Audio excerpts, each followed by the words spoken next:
আজ তোমাদের সাথে শেয়ার করব আমার দিদার হাতে তৈরি শুটকি মাছের একটা দুর্দান্ত রসার রেসিপি। এই রান্নাটা করার জন্যে খুব সাধারণ কিছু জিনিস লাগছে: লাউ শাক, আলু, বেগুন, পেঁয়াজ আর রসুন, সাথে সামান্য কাঁচা লঙ্কা। তো প্রথমে সমস্ত সবজিগুলোকে কেটে নিলাম। আর এই দেখো, এখানে আছে লোটে শুটকি।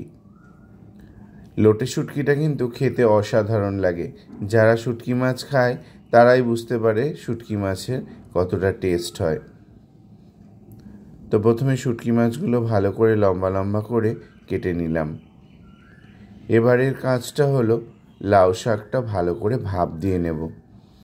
লাউ শাকের এমনিতে একটা গন্ধ থাকে, প্রথমে একটু লবণ দিয়ে ভাপ দিয়ে নিলে সেই গন্ধটা চলে যায়।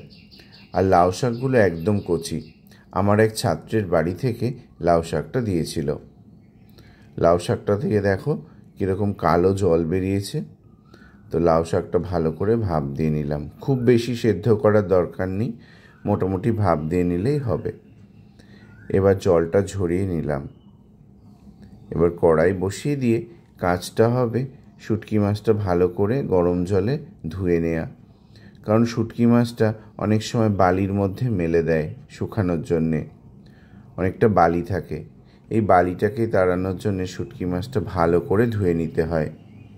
এবার এই শুটকি মাছটা গরম জলে ধোয়া হয়ে গেলে তারপর ঠান্ডা জলে ভালো করে ধুতে হয়, ধুয়ে পরিষ্কার করে নেওয়া যায়। এবার আমি গরম জল থেকে তুলে নিচ্ছি।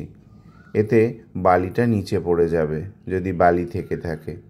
কাটার সময় অবশ্য মনে হচ্ছিল যে খুব একটা বালি নেই, কারণ আজকাল এই শুটকি মাছগুলো রোদে আর শুকায় না, লম্বা দড়ির মধ্যে মেলে দেয় এরা শুকানোর জন্যে। এবার কড়াইতে দিয়ে দিলাম বেশ খানিকটা সর্ষের তেল, ফোড়নে দিয়ে দিলাম কালো জিরে। এবার এই দেখো আলুটাকে এইভাবে কেটে নিয়েছি। এবার সামান্য লবণ আর হলুদ দিয়ে আলুটাকে ভালো করে ভেজে নেব। আলুটা একটু ভালো করে ভেজে নিলে আলুর কিন্তু অনেকটা টেস্ট ভালো হয়। তো আলুটা ভেজে তুলে নিচ্ছি। ফোড়নটার মধ্যেই আলুটা ভেজেছি, আলাদা করে আলু ভাজিনি। এবার দেখো লম্বা লম্বা করে কেটে রাখা এই বেগুনগুলো ভেজে নিচ্ছি। এই বেগুনগুলো আমার বাড়ির গাছের বেগুন। আজকে যে সমস্ত সবজিগুলো বেশিরভাগই সার ছাড়া। এবার কড়াইতে দিয়ে দিলাম থেতো করা রসুন। এখানে 10-12 কোয়া রসুন আছে, ভালো করে থেতো করে নিয়েছি। আর মিডিয়াম সাইজের একটা পেঁয়াজ কুচি করে রাখা দিয়ে দিয়েছি তেলের ভেতরে, সাথে দিয়ে দিয়েছি 4-5টা কাঁচা লঙ্কা।